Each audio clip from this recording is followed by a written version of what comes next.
गुरुर्ब्रह्मा गुरुर्विष्णु गुरुर्देवो महेश्वर गुरुर्साक्षात् परब्रह्म तस्मै श्री गुरुवे नमः।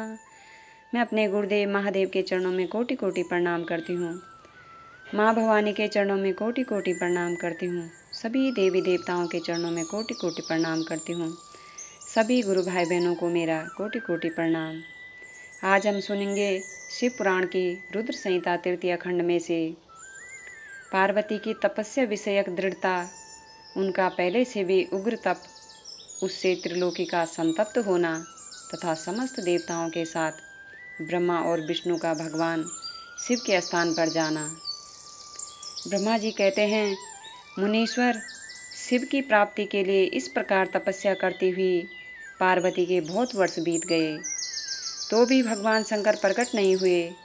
तब हिमाचल में मेरु और मंदराचल आदि ने आकर पार्वती को समझाया और शिव की प्राप्ति को अत्यंत दुष्कर बताकर उनसे यह अनुरोध किया कि तुम तपस्या छोड़कर घर लौट चलो। तब उन सब की बात सुनकर पार्वती ने कहा, पिताजी, माताजी तथा मेरे सभी बांधुओं, मैंने पहले जो बात कही थी उसे क्या आप लोगों ने भुला दिया है?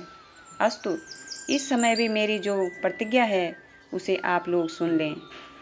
जिन्होंने रोष से कामदेव को जलाकर भस्म कर दिया है, वे महादेव जी यद्यपि विरक्त हैं, तो भी मैं अपनी तपस्या से उन भक्तवत्सल भगवान शंकर को अवश्य संतुष्ट करूंगी।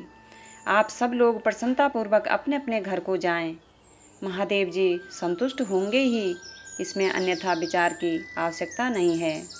जिन्होंने कामदेव को जलाया है, जिन्होंने इस पर्वत के वन को भी जलाकर भस्म कर दिया है, उन भगवान शंकर को मैं केवल तपस्या से यह बतलाऊंगी, यही बुलाऊंगी। उन शंकर भगवान को मैं केवल तपस्या से यही बुलाऊंगी। महाभाग गण, आप यह जान लें कि महान तपोबल से ही भगवान सदाशिव की सेवा सुलभ हो सकती है। यह मैं आप लोगों से सत्य सत्य कहती हूँ। सुमधुर भाषण करने वाली पर्वतराज कुमारी शिवा, माता मेनका, भाई मैनाक, पिता हिमाचल और मंदराचल आदि से उपयुक्त बात कहकर शीघ्र ही चुप हो गई। शिवा के ऐसा कहने पर वे चतुर चालाक पर्वत गिरिराज सुमेरु आदि गिरिजा के बारंबार प्रशंसा करते हुए अत्यंत विस्मित हो जैसे आए थे वैसे ही लौट गए। उन सब के चले जाने पर सखियों से घिरी हुई पार्वती मन में यथार्थ निश्चय करके पहले से भी अधिक उग्र तपस्या करने लगी। मुनि श्रेष्ठ देवताओं, असुरों, मनुष्यों और चराचर प्राणियों सहित समस्त त्रिलोकी उस महत्ती तपस्या से संतप्त हो उठी। उस समय समस्त देवता, असुर, यक्ष, किन्नर, चारण, सिद्ध, साध्य, मुनि, विद्याधर, बड़े बड़े नाग, प्रजापति, ग्राहक तथा अन्य लोग महान से महान कष्ट में पड़ गए, परंतु इसका कोई कारण उनकी समझ में नहीं आया। तब इंद्र आदि सब देवता मिलकर गुरु बृहस्पति से सलाह ले बड़ी विहलता के साथ सुमेरु पर्वत पर मुझ विधाता की शरण में आए। उस समय उनके सारे अंग संतप्त हो रहे थे। वहां आ मुझे प्रणाम कर उन सभी व्याकुल और कांतिहीन देवताओं ने मेरी स्तुति करके एक साथ ही मुझसे पूछा, प्रभु, जगत के संतप्त होने का क्या कारण है? उनका यह प्रश्न सुनकर मन ही मन शिव का स्मरण करके विचारपूर्वक मैंने सब कुछ जान लिया। इस समय विश्व में जो दाह उत्पन्न हो गया है वह गिरिजा की तपस्या का फल है। यह जानकर मैं उन सब के साथ शीघ्र ही क्षीर सागर को गया। वहां जाने का उद्देश्य भगवान विष्णु से सब कुछ बताना था।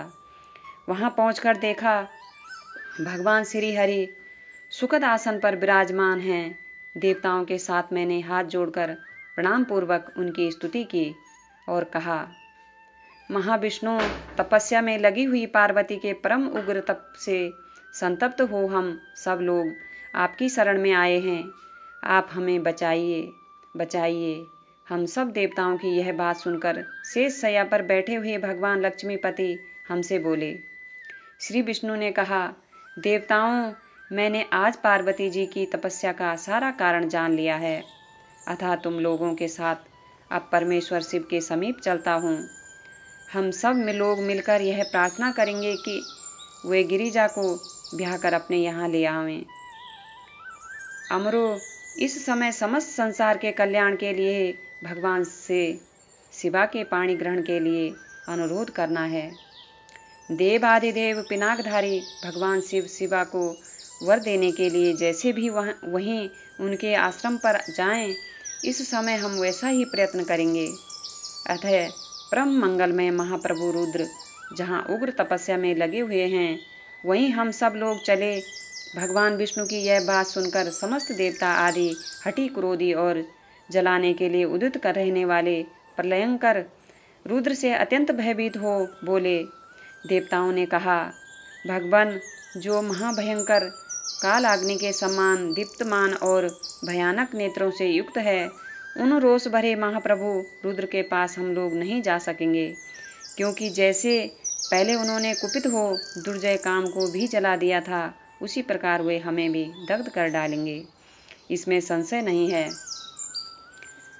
मुने, इंद्रादि देवताओं की बात सुनकर लक्ष्मीपति श्रीहरि ने उन सबको संतावना देते हुए कहा। श्रीहरि बोले, हे देवताओं, तुम सब लोग प्रेम और आदर के साथ मेरी बात सुनो। भगवान शिव देवताओं के स्वामी तथा उनके भय का नाश करने वाले हैं। वे तुम्हें नहीं दग्ध करेंगे।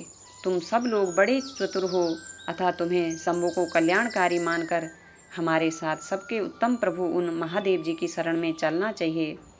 भगवान शिव पुराण पुरुष सर्वेश्वर वरण्य प्रात पर तपस्वी और परमात्म स्वरूप हैं, अतः हमें उनकी शरण में अवश्य चलना चाहिए। प्रभावशाली विष्णु के ऐसा कहने पर सब देवता उनके साथ पिनाकपाणी शिव का दर्शन करने के लिए गए। मार्ग में पार्वती का आश्रम पहले पड़ता था, अतः उन गिरिराज नंदिनी की तपस्या देखने के लिए विष्णु आदि सब देवता कौतूहल पूर्वक उनके आश्रम पर गए। पार्वती के श्रेष्ठ तप को देखकर सब देवता उनके उत्तम तेज से व्याप्त हो गए। उन्होंने तपस्या में लगी हुई उन तेजोमयी जगदम्बा को नमस्कार किया और साक्षात सिद्धि स्वरूपा शिवा देवी के तप की भूरी भूरी प्रशंसा करते हुए वे सब देवता उस स्थान पर गए जहाँ भगवान वृषभध्वज विराजमान थे। मुने, वहाँ पहुंचकर सब देवताओं ने पहले तुम्हें उनके पास भेजा और स्वयं वे मदन दहनकारी भगवान हर से दूर ही खड़े रहे। वे वहीं से यह देखते रहे कि भगवान शिव कुपित हैं या प्रसन्न। नारद, तुम सदा निर्भय रहने वाले और विशेषता शिव के भक्त हो, अतः तुमने भगवान शिव के स्थान पर जाकर उन्हें सर्वथा प्रसन्न देखा। फिर वहां से लौटकर तुम श्री विष्णु आदि सब देवताओं को भगवान शिव के स्थान पर ले गए। वहां पहुंचकर विष्णु आदि सब देवताओं ने देखा भक्त वत्सल भगवान शिव सुखपूर्वक प्रसन्न मुद्रा में बैठे हैं। अपने गणों से घिरे हुए शंभु तपस्वी का रूप धारण किए योग पट्ट पर आसीन थे। उन परमेश्वर रूपी शंकर का दर्शन करके मेरे सहित श्री विष्णु तथा अन्य देवताओं, सिद्धों और मुनीश्वरों ने उन्हें प्रणाम करके वेदों और उपनिषदों के सूत्रों का द्वारा उनका स्तवन किया। नमः शिवाय, नमः शिवाय, नमः शिवाय। मैं अपने गुरुदेव महादेव के चरणों में कोटि कोटि प्रणाम करती हूँ। माँ भवानी के चरणों में कोटि कोटि प्रणाम करती हूँ। सभी देवी देवताओं के चरणों में मेरा कोटि कोटि प्रणाम। सभी गुरु भाई बहनों को मेरा प्रणाम। सभी का बहुत बहुत धन्यवाद।